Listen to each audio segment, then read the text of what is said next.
संत हरि भक्तन की, श्री वृंदावन धाम की, श्री सखदेव भगवान की। महाराज जी, अगर महाराज जी चाहे कि प्रभु को शरीर रूप में देखना चाहे तो क्या वो कृपा? बिल्कुल, कपिल भगवान ने कहा है कि जो मेरा निरंतर चिंतन करते हैं, जो अपने चित्त को मेरे में आविष्ट कर देते हैं, मैं उनके सामने प्रकट होता हूँ। केवल दर्शन ही नहीं, संभाषण करता हूँ, उनके साथ खेलता हूँ। भगवान ऐसे थोड़ी कि ध्यान में केवल आए चले गए, नहीं नहीं नहीं, जैसे आप बैठे वैसे भगवान को देखा। भगवान ऐसे देखते, भगवान ऐसी बात। और उसके लिए मीरा जी जैसी गति लानी पड़ेगी। मेरे तो गिरधर गोपाल दूसरों कोई जाके सिर मोर मुकुट मेरे उपति सोई। पूरी अनन्य निष्ठा और निरंतर भजन, और फिर रुदु सुस्वरम राजन कृष्ण दर्शन लालसा। भगवान के दर्शन के लिए रोना आ जाए, खूब तड़प तड़प करके रोए, तब वो प्रकट हो जाते हैं, तब वो दर्शन देते हैं। सब में है, सब में विराजमान है। देखो, प्रहलाद जी ने निष्ठा की तो खंबे से भगवान प्रकट हो गए, खंबे से भगवान प्रकट। तो अगर हम भगवान को प्यार से पुकारें, भगवान के लिए रुदन करें, पर ऐसी विकलता होनी चाहिए।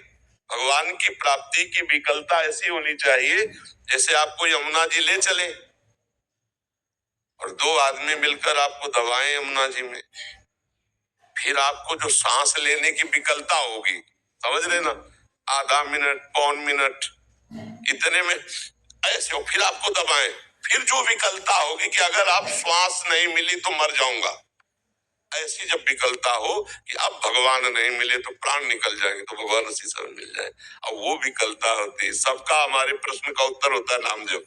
हमारे हर प्रश्न का उत्तर घुमा के आएगा नाम जप, क्योंकि कृत्युगे ध्यायते विष्णु त्रेतायाम यजते मखई द्वापरे परिचर्याम कलौ तद्धरि कीर्तना। हरिर नामयु हरिर नामयु हरिर नामयु केवलम कलौ नास्तेव नास्तेव नास्तेव गति अन्यथा। नाम जप करो भगवान का, भगवान के लिए विकलता आ जाएगी, भगवान के लिए रोना आ जाएगा। और ऐसे आप चाहेंगे, ये था मम प्रपद्यन्ते तास्तते भजाम, आप जैसे चाहो वैसे भगवान आपको मिल जाएंगे, और उसके लिए भजन चाहिए।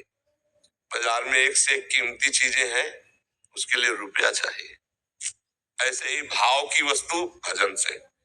खूब नाम जप करो, जो चाहो भगवान को खरीद सकते हो भजन से। अजित भगवान को भक्तों ने ऋणी बना दिया। भगवान ने कहते गोपी जनों से, मैं तुम्हारा ऋणी हूं। भगवान के क्यों? भजन और प्रेम।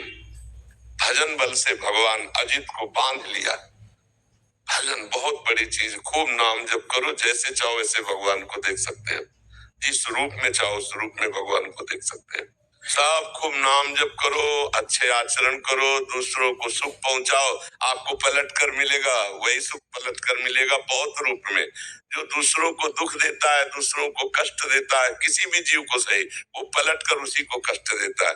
इसीलिए हम सबसे प्रार्थना करते हैं, शराब मत पियो, मांस मत खाओ, जुआ मत खेलो।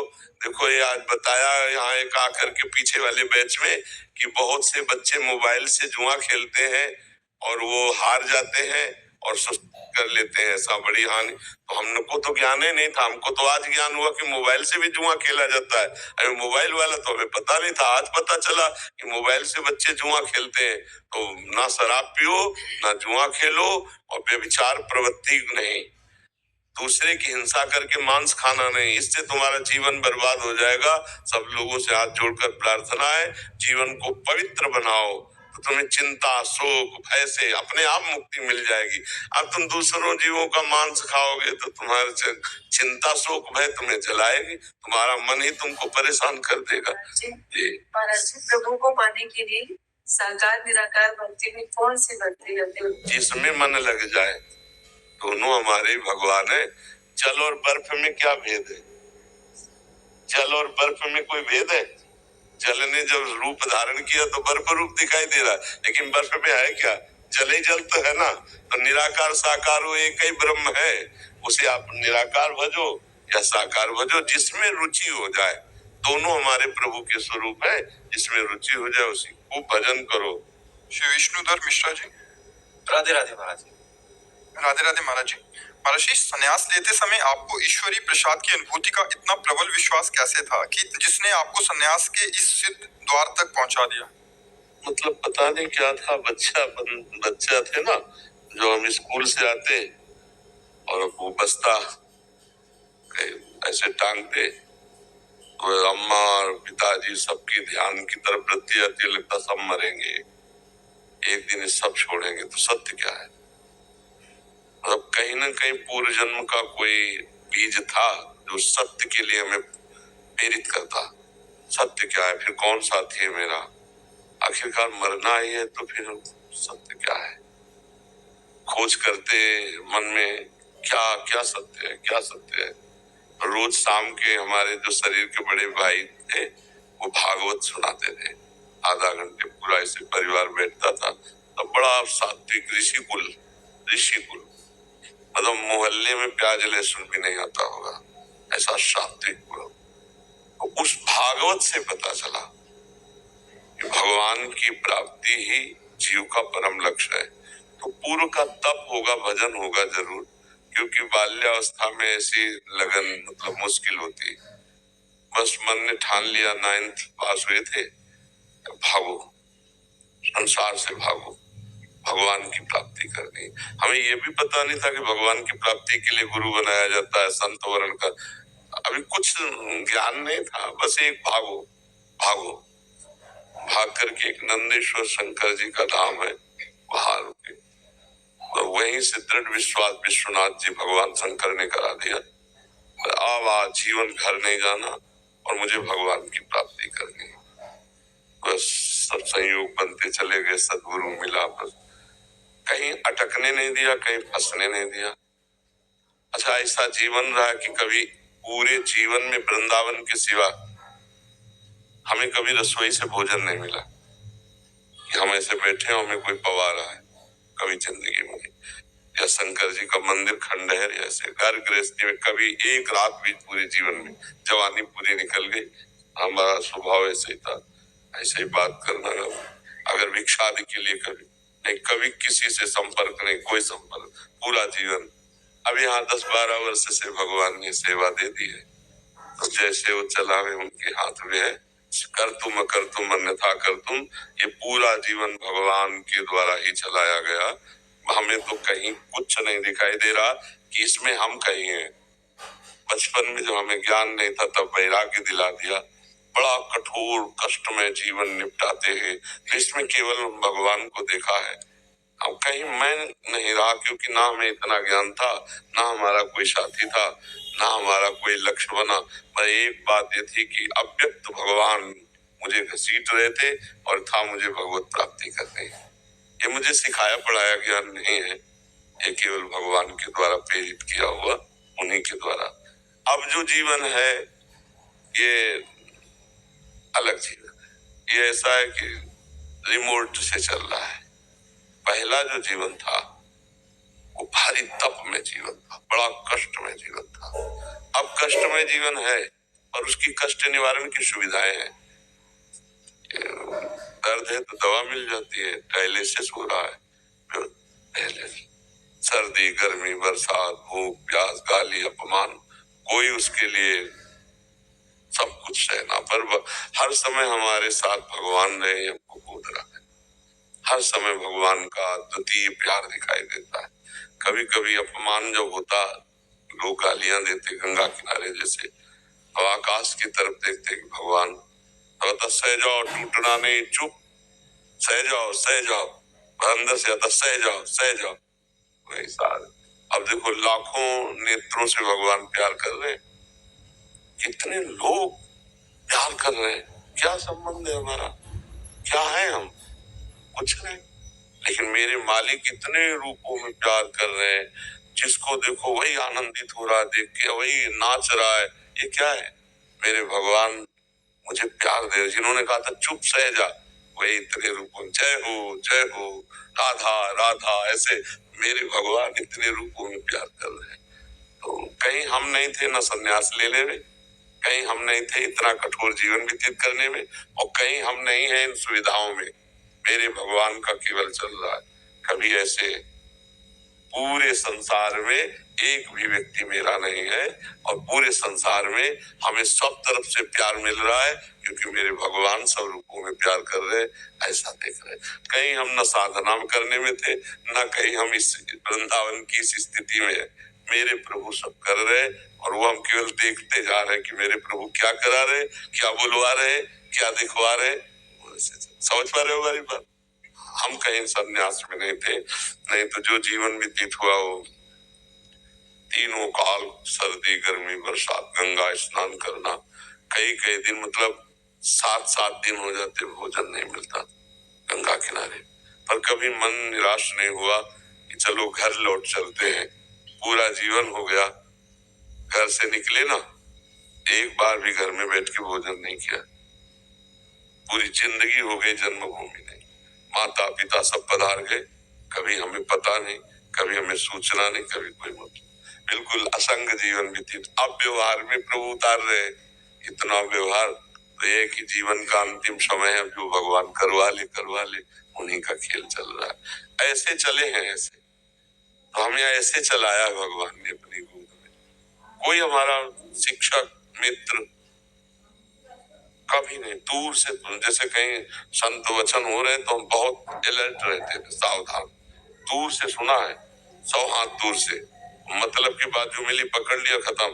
हम कभी किसी से संपर्क नहीं रखा, कभी किसी का नहीं, दूर से सुना। और जिस आश्रम में रुके एकदम असावधान स्थिति दिखाते पर परम सावधान रहते। जहाँ देखते यहाँ फंसाव होने वाला है, अपना कमंडल दंड उठाया चल दिए, कोई मतलब नहीं, कब चले गए कहाँ चले गए कोई मतलब नहीं। ऐसे जीवन कटा है पूरा, असंग जीवन, पशुवत जीवन। हमारे पैरों की चमड़ी इतनी मजबूत थी, कभी जूता नहीं पहना कि अगर बम्बूल का कांटा लगे तो टूट जाएगा, घुसेगा नहीं, ऐसा था। इतनी इतनी बीमारी थी, यहाँ दवाइयां लगा लगा के तब वो। अब तो जीवन क्या है, अब तो जैसे प्रभु रखे, मरा हुआ जीवन है, तो मरा हुआ जीवन है। हम कुछ कर सकते हैं, किडनी फेल शरीर है, ना कुछ सोच सकते हैं। सोच वही जो प्रभु सोचावे, क्रिया वही जो प्रभु करावे। अब तो बस ऐसे है। नहीं, हम कभी सोफा में बैठे थे, हम कभी नहीं कुछ आसन के सिवा जीवन में। हमसे एक बार एक संत ने पूछा था, तुम्हारा लक्ष्य क्या है? तो उनका श्वान प्रवृत्ति की तरह, जैसे कुत्ते को एक बार टुकड़ा डालो, फिर डंडा मारो तो चलो, फिर पुचकारो, फिर टुकड़ा डालो, फिर आ जाएगा। 10 बार करो तो 10 बार आ जाएगा, 10 बार तब का उसका कोई मान नहीं। फुटपाथ में सोता है, मर जाए तो उसकी अंत्येष्टि किया करने वाला कोई नहीं। ऐसा जीवन चाहते थे, कोई पूछने वाला न हो, एकांत में बैठकर केवल भगवान के लिए रोए, केवल उनके लिए तड़पे। अब उनका खेल, अब वो सब करवाना चाहते तो कौन रोक सकता है? नहीं तो हमारा जीवन का लक्ष्य यही था, एकांत में भगवान के लिए बैठकर रहूं, रात दिन भगवान के निरंतर चिंतन में रहूं, और मर जाऊं तो कोई पूछने वाला न हो, अंत्येष्टि क्रिया करने वाला न हो, ऐसा भाव था। 3 नियम लिए थे जीवन में, कभी पैसा अपने पास नहीं छूंगा, रखूंगा नहीं। हमारा दूसरा, राजकीय विभाग में कभी हमारा नाम नहीं होगा, न जमीन न पे। तीसरा, कभी जिंदगी में शिष्य नहीं बनाऊंगा। 3 नियम लिए थे, एक नियम टूट गया, गुरु आज्ञा शिष्य बनाना। आज तक हमारे पास एक पैसा नहीं, एक हमारे नाम कोई जमीन नहीं, कहीं भी राजकीय विभाग में कहीं भी कुछ नहीं। ऐसे सत्संग किया, ऐसे किया, जो आया ये उठाए, संत जन है, खाओ। हमारा कोई ना हिसाब से मतलब है, हमारा कोई लेने देने। जहाँ हम रह रहे हैं वो एक शिष्य का प्लेट, आज भी खर्चा चला रहा है पूरा उसका, उसमें केवल रह रहे।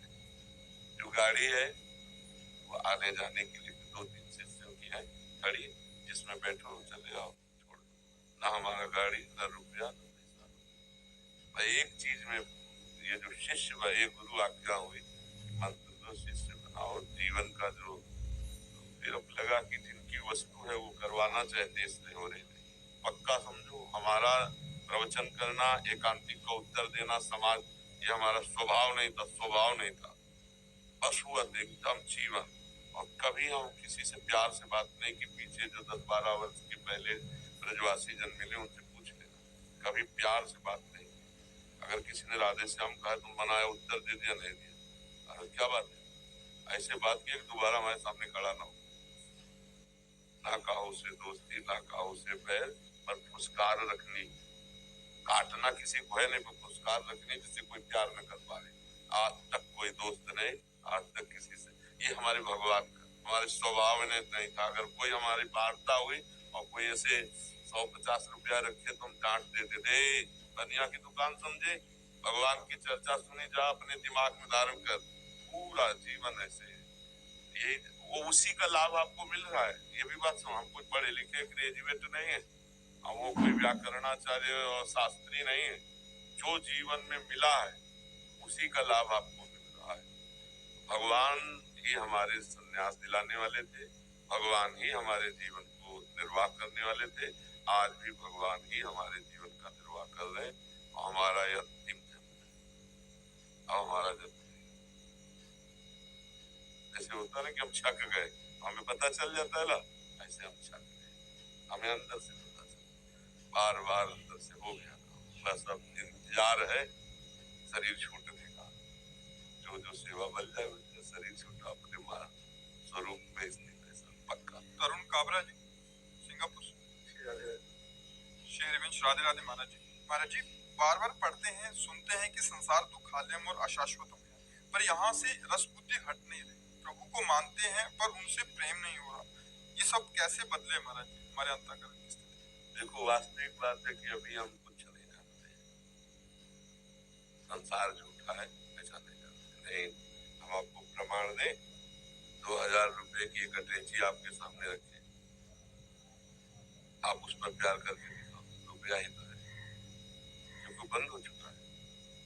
हम एक अटैची भर के 2000 की आपके सामने रख दें, आपको पाई भर खुशी नहीं होगी, बता नहीं खुशी होगी, क्योंकि उसका अस्तित्व वो झूठा हो चुका है, उसका महत्व खत्म हो चुका है। आपकी बुद्धि में जिस दिन जगत का महत्व खत्म हो जाएगा और भगवान का महत्व जागृत हो जाएगा, तो एक क्षण के लिए भी भगवान का विस्मरण आप बर्दाश्त नहीं करेंगे। तद विस्मरण परम व्याकुल, ऐसे महत्वशील भगवान का हम कैसे विस्मरण कर सकते हैं? तो वास्तविक क्या है कि एक होता है बुद्धि की जानकारी हो जाना, एक होता है हृदय से स्वीकार करना। अभी हृदय से स्वीकृति नहीं हुई कि संसार असत है, ये भोग असत है, बुद्धि में जानकारी हो चुकी है। तो इस जानकारी को जब तक अनुभव में नहीं लाया जाता, तब तक जानकारी व्यर्थ नहीं होती है। तो हमारी जो भोगों में रस बुद्धि है वो तब छूटेगी जब भगवान के नाम में रस बुद्धि, भगवान के रूप में रस बुद्धि हो। हमको जपना पड़ेगा, बार बार नाम को जिह्वा से रगड़ना पड़ेगा। जैसे दो लकड़ियों के घर्षण से, अति घर्षण से अग्नि पैदा हो जाती है, ऐसे जबान में नाम के घर्षण से ज्ञानाग्नि प्रकट हो जाती है। और जब ज्ञान प्रकट होगा तो संपूर्ण भोग विलास, जैसे बमन, जैसे विष्ठा, जैसे विष, ऐसे शास्त्रों में वर्णन है। बमनवत त्याग, मलवत त्याग, विषवत त्याग, ब्रह्मादि के भोग जब विषम लागत ताय, नारायण ब्रज चंद की लगन लगी है। ब्रह्मादि के भोग, मृत्यु लोक की बात क्या है? रमा विलास राम अनुरागी, तजत बमन जिमि जन बड़भागी।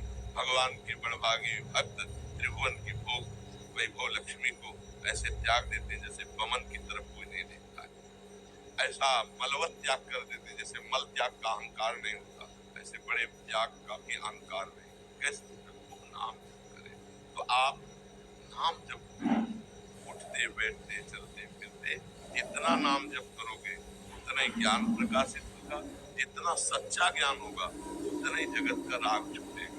राग छूटने का मतलब कहीं भाग के जाना नहीं, इसी के बीच में रहो, खाओ पियो सब, लेकिन राग नहीं होना चाहिए अंदर का। वही एक आदमी खा रहा है राग पूर्वक, वो एक आदमी असंग भाव से पा रहा है शरीर पोषण के लिए। जैसे गाड़ी कितनी भी महंगी होगा, डीजल न डालोगे तो चलेगी नहीं। तो ये गाड़ी है, ये मैं नहीं, वो एक मैं पूर्वक पा रहा है, वो एक ज्ञान पूर्वक इसमें डाल रहा है, भोक्ता नहीं बना, डाल रहा है इसमें। इस शरीर रूपी गाड़ी को अन्न जल चाहिए। ऐसे हर विलासिता, हर भोग, उसका राग खत्म हो जाता है। राग खत्म हुआ सब बढ़िया हो गया। तो ये राग खत्म होगा भजन से। जितना भजन के बिना खूब ज्ञान है, खूब प्रवचन हो रहे हैं, खूब प्रवचन सुने जा रहे हैं, पर परिवर्तन नहीं हो रहा। नाम जब भजन होगा, ये सच्ची बात मान लो, हमारी प्रार्थना मान लो, जितना नाम जप करोगे उतने ही आप उत्तम आध्यात्मिक जन बन जाओगे।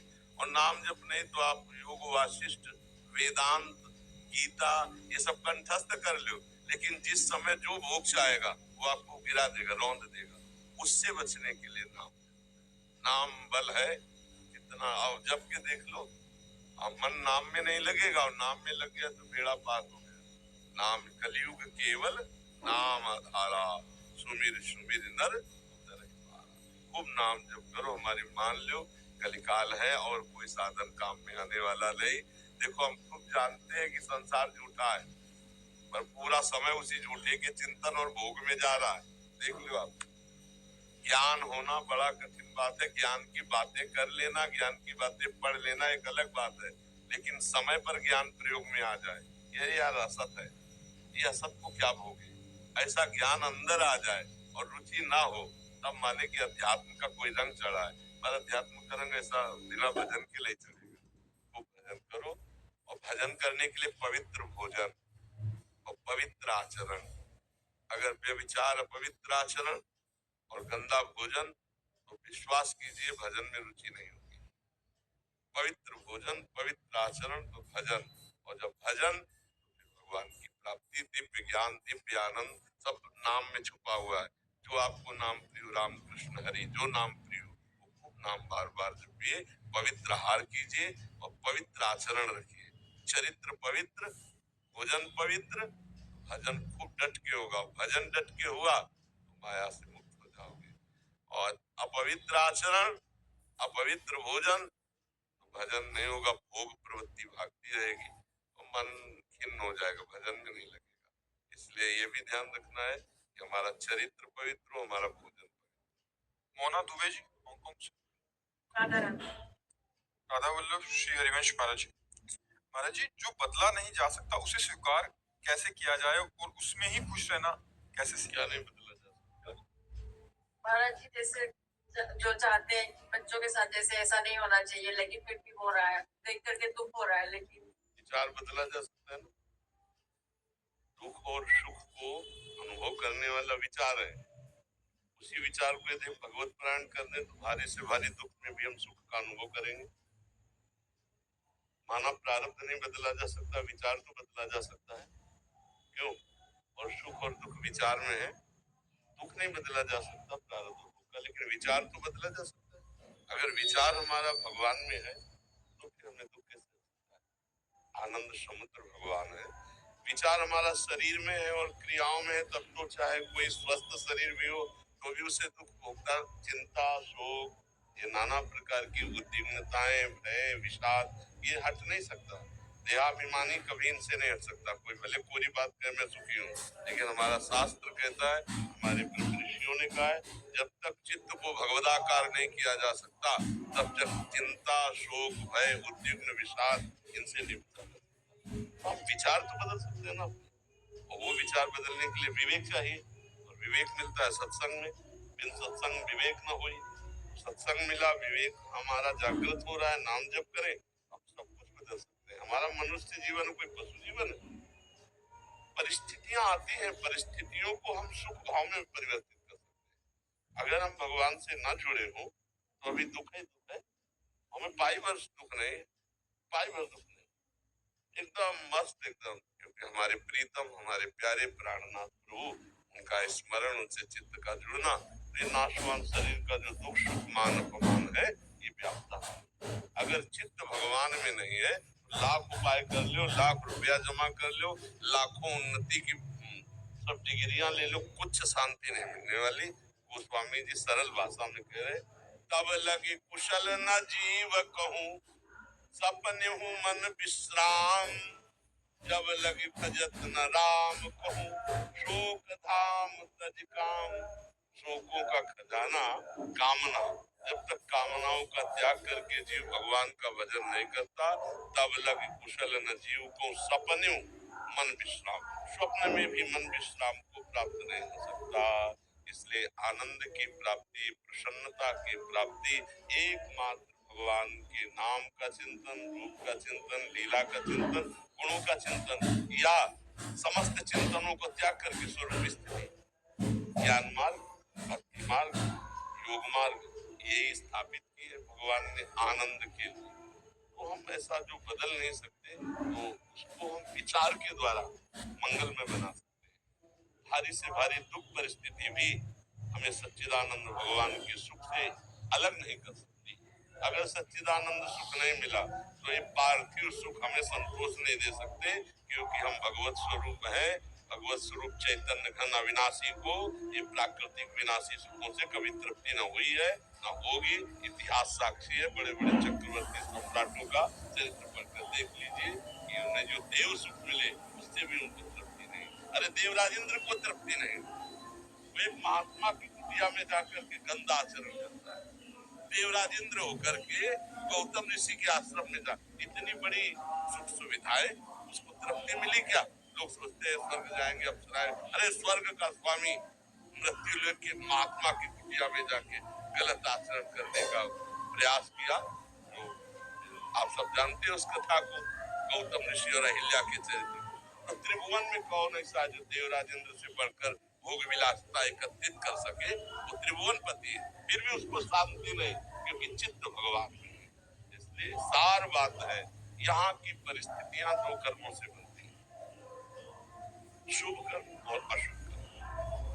और भगवान कहते हैं अवश्य में भोक्तव्यम कृतम कर्म शुभाशुभ, पाप कर्म और पुण्य कर्म का फल भोगना पड़ेगा। जैसे कोई नहीं चाहता मुझे दुख आवे, जबरदस्ती दुख आ जाता है, ऐसे ना चाहो तो सुख आ जाएगा जो आपके कर्म के अधीन।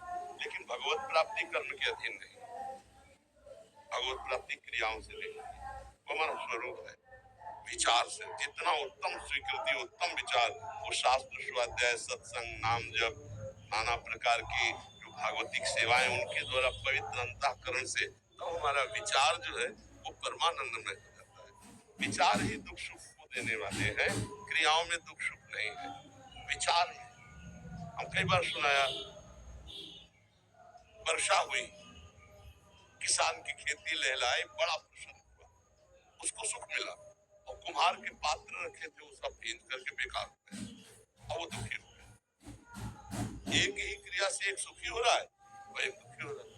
तो ब्राह्मणों को एक भगत ने निमंत्रण दिया, दोनों खा के लौट रहे थे।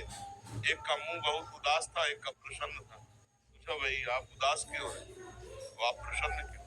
बोले, यार तो भोजन का भी जुगाड़ नहीं था, भगवान ने भोजन भी करा दिया और 11 रुपया दक्षिणा भी दी जजमान ने, इसलिए हम खुश है। बोले, तुम नाराज क्यों? बोले, जजमान को देखकर मन में संकल्प बना था 51 तो देगा ही, लेकिन उसने 11 दिया तो हमारा 40 का घाटा हो गया। अब उसमें बताओ, विचार दुख है या क्रिया दुख है? क्रिया तो दोनों को आनंद देने वाली है। एक विचार करके दुखी हो जाता है, एक विचार करके सुखी हो जाता है। अब जैसे हमारा कोई अपमान कर रहा है या हमारे सामने कोई विपत्ति आई है, तो कोई पशु छोड़िए, मनुष्य है, हम विचार के द्वारा वो संघर्ष करें, हम विचार के द्वारा उसको जीते कि हमारे किसी कर्म का फल आया है, हम थोड़ा शांत रहें। जैसे रात अपने समय से व्यतीत होती है, दिन आ जाता है, ऐसे अपने समय से भोग कराकर विपत्ति भी चली जाएगी। जैसे सुख संपत्ति आती है, ऐसे विपत्ति आती है। हमारा मनुष्य जीवन दोनों को सहने के लिए, पर सहन करने की सामर्थ्य अध्यात्म वाला, जो परमार्थ भी चल रहा है। अगर परमार्थ नहीं तो क्या हो जाएगा? देखो, लोग डिप्रेशन में मर रहे, डिप्रेशन में सड़ रहे, क्यों?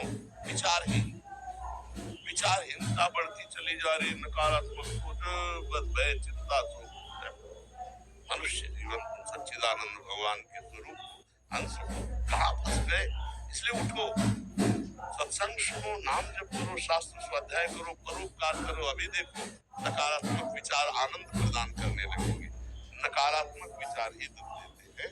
आप विचार करके बताओ, अगर आपका विचार सही है तो आप आनंदित, तो विचार नहीं तो आप सब कुछ होने पर भी निगेटिव सोच आपको जलाती रहेगी।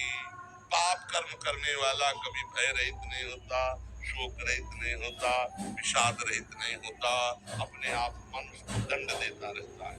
और जो सत्कर्म भगवत चिंतन करने वाला है, हर परिस्थिति में जो विषाद लायक परिस्थिति, उसमें भी उसको विषाद नहीं, आनंद। मृत्यु भी उसके लिए महोत्सव हो जाती है, जिसका चित्त भगवान से जुड़ा हुआ है, शरीर राग नष्ट हो चुका है। तो ऐसा समझ नहीं आप? ऋतुश्री खंडेलवाल जी, जयपुर से। श्री हरिवंश महाराज जी, कोई भी कार्य करने पर पूर्णता निश्चिंतता नहीं आती, मन सदैव उस कार्य की सफल होने के लिए चिंतन में लगा रहता है। क्योंकि भगवान का भरोसा नहीं, भगवान का दृढ़ भरोसा नहीं है और भगवान की बातों का हम चिंतन नहीं करते।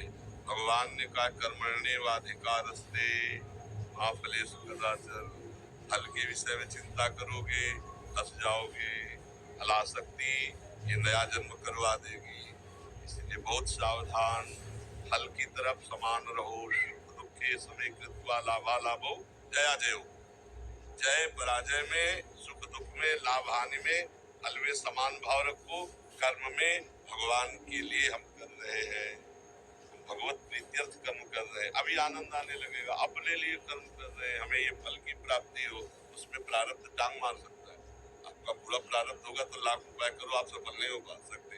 तो हमें कर्म करने का अधिकार है, फल पर भगवान के ऊपर छोड़ देते हैं। फल में समता धारण करें और कर्म करें और उस कर्म को भगवान को समर्पित कर दें, तो वो कर्म योग हमें भगवत प्राप्ति करा देगा, जो परम फल है, जो परमानंद है। ये कर्मों की आसक्ति है तो हमें बार बार जन्म मरण में डाल देगी। कर्मों की आसक्ति, फलाशक्ति, फल को हम भगवान के चरणों में समर्पित करते, प्रयत्नशील रहते, शास्त्र सम्मत कर्म करते हैं, निश्चित सुख की प्राप्ति होगी। असत कर्म करना नहीं है, अशुभ कर्म करना नहीं है, सत्कर्म छोड़ना नहीं है। फल चाहे जो आवे उसमें हम समान भाव रखते हैं कि हमारे भगवान जो विधान करेंगे बड़ा मंगल करेंगे, तो आनंद आ जाएगा। और अगर शास्त्र सम्मत नहीं चलोगे तो भी आनंद की अनुभूति होगी नहीं और सबको समान ही फल मिले ऐसा नहीं।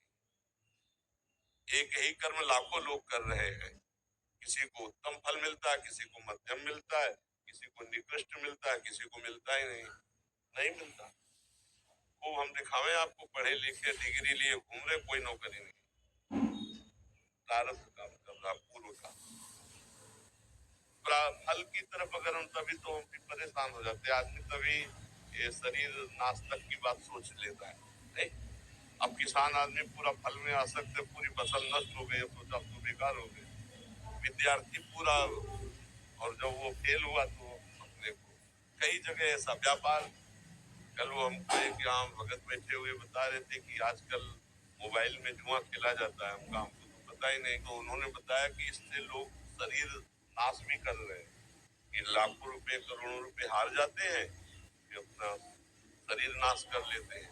हमें लगता है कि थोड़ा अगर अध्यात्म से नहीं जुड़ोगे तो तुम बहुत परेशान हो, क्योंकि बहुत बड़ा कर्म का विचित्र रूप है।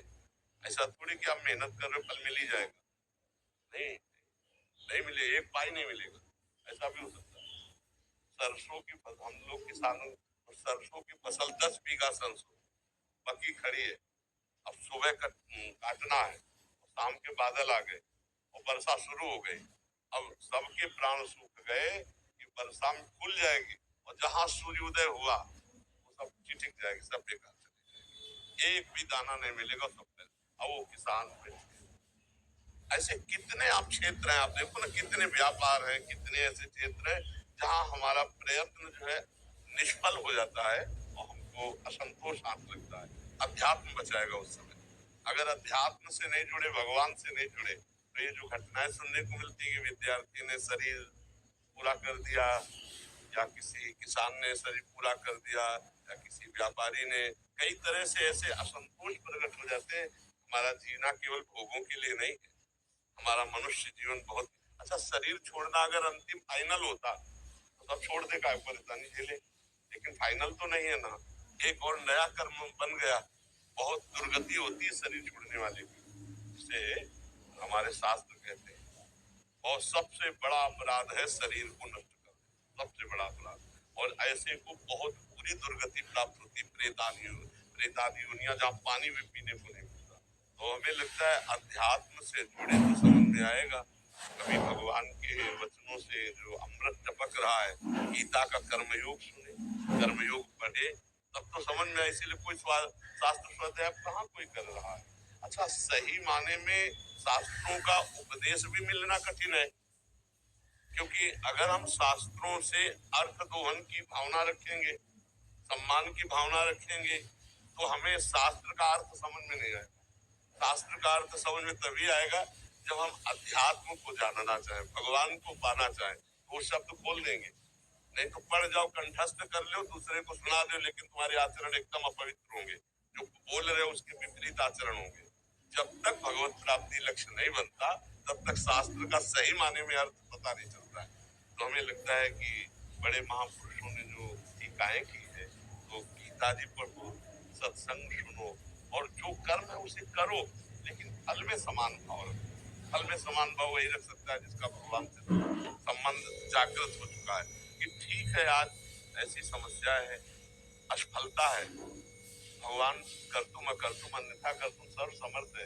इनके एक संकल्प से अनंत ब्रह्मांड बनते हैं, वो कल हमारे लिए व्यवस्था कर देंगे। आज मैं असहाय हूँ, असमर्थ हूँ, दुखी हूँ, आज मेरी परिस्थिति है, लेकिन वो करुणा निधान है। वो जरूर कोई न कोई मंगल विधान हुआ और जीव सुखी हो जाता है।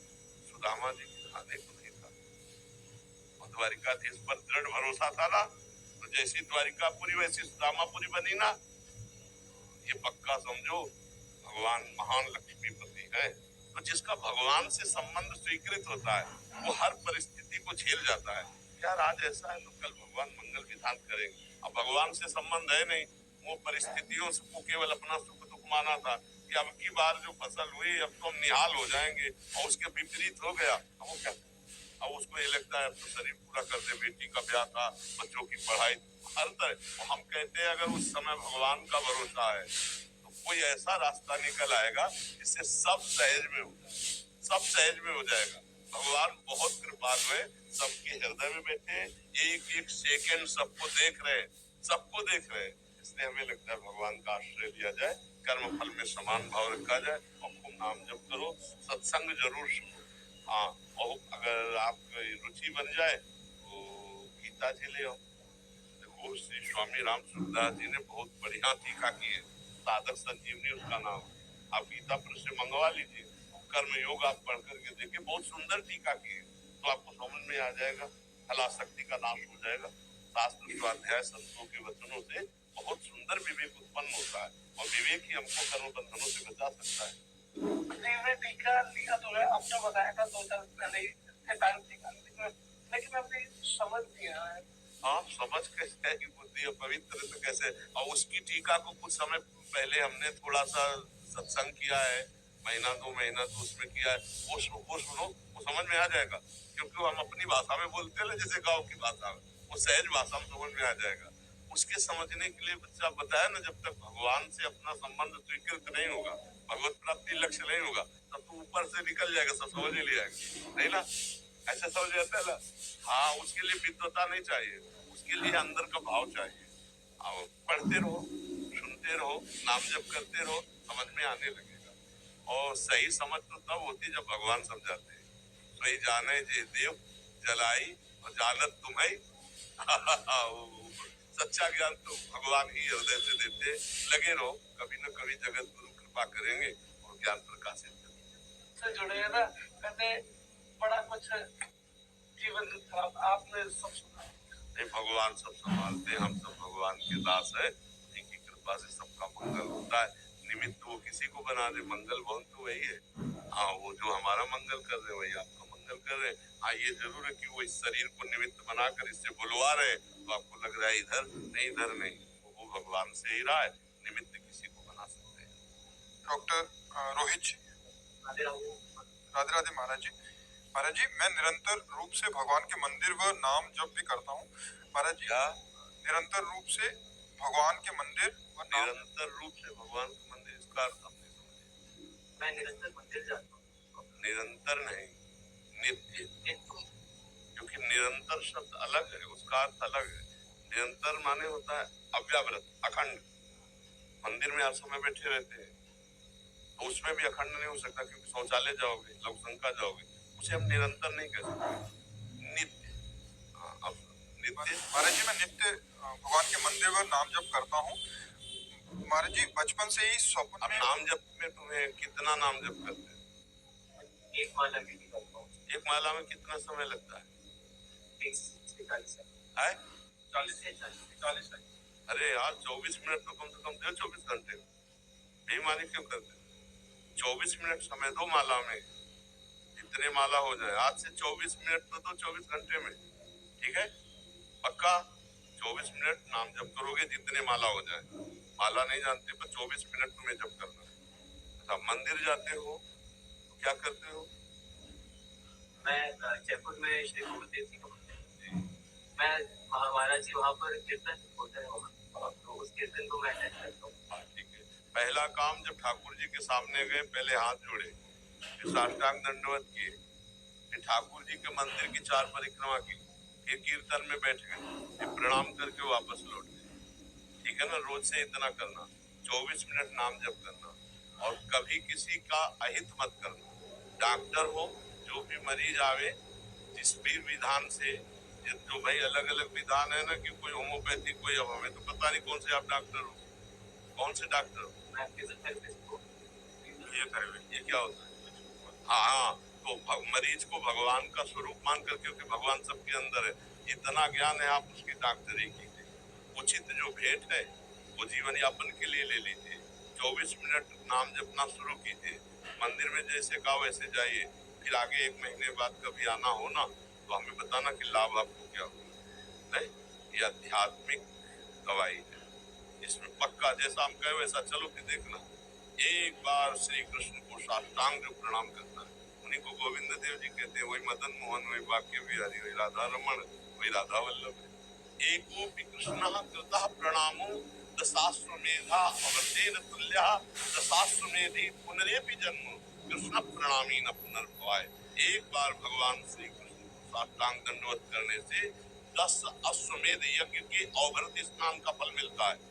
पर 10 अश्वमेध यज्ञ करने वाले को श्री कृष्ण प्रणाम करने वाले में बड़ा अंतर है, क्योंकि 10 अश्वमेध यज्ञ करने वाला स्वर्ग जाएगा, भोग भोगेगा, पुनः मृत्यु लोक आएगा। लेकिन कृष्ण प्रणामी न पुनर्भवाय, उसका अंतिम जन्म माना जाता है, जो रोज भगवान श्री कृष्ण को, और आप जाओ 4 परिक्रमा करो, प्रणाम करो, कीर्तन करो, किसी की निंदा मत करना, किसी के दोष मत देखना, सर झुकाया चले आए। 24 मिनट एकांत में बैठ करके नाम जप करो। जो मरीज आवे उनको भगवत भाव से देखो। जितना ज्ञान है, अर्थ की प्रधानता न रखते हुए उनकी सेवा, उनको रोग निवृत्ति की भावना से जो आपको ज्ञान है वो प्रयोग कीजिए। आप फिर देखिए आपको कैसा अनुभव होता है, आनंद का अनुभव। कोई नशा मत कीजिए, कोई गंदा आचरण मत कीजिए, क्योंकि नशा और गंदा आचरण ये छेद है। जैसे मटकी में जल डालो और छेद कर दो तो भरेगी नहीं, आनंद का अनुभव नहीं होगा। ऐसे व्यभिचार आदि गंदे दोष और मदिरा और अन्य नशा, ये कभी जीवन में ना आने पाए, है क्या? पक्का शराब नहीं पीते? हाँ, कभी पीना मत। वैसे दोस्त मत बनाना जो तुम्हें पीने के लिए प्रेस करें, दबाव डाले अपनी दोस्ती का, ठीक है? गंदा आचरण जीवन को नष्ट कर देता है, आज नहीं तो कल। पक्का परिणाम, पक्का उसका जो है पतन ही होगा।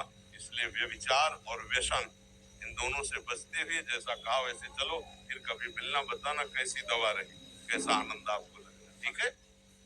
महाराज जी कह रहे थे कि इनके सपने में ना भगवान श्री कृष्ण और अन्य देवी देवता के दर्शन इनको होते रहते। एक बार स्वप्न में श्री कृष्ण आ गए ना, तो जानते हो, देखो रे देखो, ये नंदकछोरा बर्छी मारे जाता है, बर्छी सी तिरछी चितवन की पैनी छुरी चलाता है, हमको घायल देख बेदर्दी मंद मंद मुस्काता है, ललित किशोरी जखम जिगर पर नोन पूरी बुर खाता है। अरे चाला का है, एक बार स्वप्न में आ गया ना ललित त्रिभंगी, तो किसी काम का ले रह जाता हो है। सिसकना, तड़पना, बस ये जीवन। हा कृष्ण, हा कमल लोचन, हृदय की दशा बदल जाती है। अभी ये सब मायाकृत है, अभी सच्चिदानंद नहीं है, ठीक है? चुप रहो। जो स्वप्न में आते हैं ये मंगल लक्षण है, भगवान आप पर प्रसन्न है, तो चुपचाप आगे चलते रहो। इसका महत्व मत रखो, ये सब अभी मायाकृत है, अभी सच्चिदानंद नहीं है। सच्चिदानंद जब आएंगे तो बात बदल जाएगी, ठीक है? स्वप्न में भी अगर वो आ गए तो बात बदल जाएगी। ऐसे सच्चिदानंद श्री कृष्ण का स्वप्न, श्री कृष्ण के लिए जागृत स्वप्न सुषुप्ति का भेद थोड़ी, वो तो हमारे लिए है। वो चाहे तो सुषुप्ति में आ जाए, चाहे जागृत में आ जाए, चाहे स्वप्न में आ जाए, वो तो वही है ना। और एक बार जिसको भगवत साक्षात्कार हो गया वो जीवन मुक्त हो जाता है, ये पक्का। भगवत साक्षात्कार जीवन मुक्त हो जाता है। अब ये मायाकृत है, अभी सच्चिदानंद। राधे राधे महाराज जी। महाराज जी, हमें जो भी सुख अथवा दुख आता है वो हमारे ही कर्मों के फल से प्रारब्ध के रूप में आता है। ऐसे में अगर हमें किसी व्यक्ति के द्वारा कोई सुख या दुख आया तो उसमें उस व्यक्ति के उस नवीन कर्म को उसके परिप्रेक्ष्य में क्या ये तय किया जा सकता है कि उसके द्वारा ये शुभ व अशुभ कार्य हुआ है और उसके वो कार्य को उसके फल भी मिल जाएगा? अब इसको तो देखो भगवान ही जानते हैं, क्योंकि सर्वज्ञ तो भगवान है। मान लो कोई अचानक व्यक्ति आता है, हमसे प्रतिकूलता कर बैठता है, या अचानक आता है हमें अनुकूलता प्रदान करता है, तो मेरे तो जो ये प्रारब्ध बन गया, मैं तो ये मानूंगा मुझे जो प्रतिकूलता मिली है मेरा प्रारब्ध है, लेकिन उसको हमारे प्रारब्ध से पीड़ित होकर पीट रहा है या नवीन कर्म बन रहा है, इसका निर्णय भगवान कर सकते हैं, क्योंकि वही सर्वज्ञ है। सब सर्वज्ञ तो है नहीं। इतना हम जरूर जानते हैं कि हमारे कर्म के विरुद्ध कोई हमारे साथ आचरण नहीं कर सकता। अगर हमको कोई सम्मान दे रहा है तो कोई कर्म है, और हमें कोई अपमानित कर रहा है तो कर्म है। लेकिन जो सम्मान या अपमान दे रहा है उसका नवीन कर्म बन रहा है, वो प्रारब्ध से प्रेरित होकर कर रहा है, ये भगवान समझ पा रहे हो मतलब? इसका निर्णय केवल भगवान कर सकते हैं, क्योंकि वो पीछे का विषय है। वो नवीन हिंसा कर रहा है या प्रारब्ध से प्रेरित होकर के हिंसा हो रही है, उसके द्वारा इसका निर्णय भगवान करते हैं। इसलिए शास्त्र धर्म ग्रंथ एक सीमा तक, इसके आगे नेति नेति कह देते ना, इतना ही नहीं, पूरा सर्वज्ञ तो भगवान है, वही सर्वज्ञ जानते हैं। समझ रहे हो बच्चे? महाराज जी, मैं संपूर्ण शरणागति चाहता हूँ, पर इसमें मैं एक द्वंद्व की स्थिति में आ जाता हूँ। आपने बताया था कि घर जैसा भी समर्पित कर दो, मैंने वाचिक रूप से अपने कारण व स्थूल शरीर के सहित मन बुद्धि चित्त अहंकार के समर्पित कर दिया, परंतु जब पूर्व अभ्यास या विकार की वजह से कोई अनुचित कार्य बनता है तो उसे मैं ये नहीं स्वीकार करता कि ये भगवान की इच्छा से हुआ है। हाँ, ऐसे ये में उत्तम मेरा भक्त कर्ता का पन यही कुछ हो लक्षण जाता है। उत्तम भक्त का लक्षण है, गुण तुम्हार समझे निज दोषा, यही सब भांति तुम्हार भरोसा, तुम्हें ही छाड़ी गति दूसर नाही, बसहु राम तिनके मन माही। यदि कोई अपवित्र आचरण होता है तो मेरा ज्ञान है, ये मेरी गलती है, ये मेरा दोष है, क्योंकि मंगल विधान भगवान कभी अपवित्र आचरण नहीं कर सकते। अपवित्र आचरण होते हैं देहाभिमान में, अज्ञान में, मोह में। ये मेरी गलती है नाथ, मुझे ऐसा बल दो, मैं इस शरीर की गलतियों का त्याग करके आपके चरणों का पूर्ण अनुरागी बन जाऊं।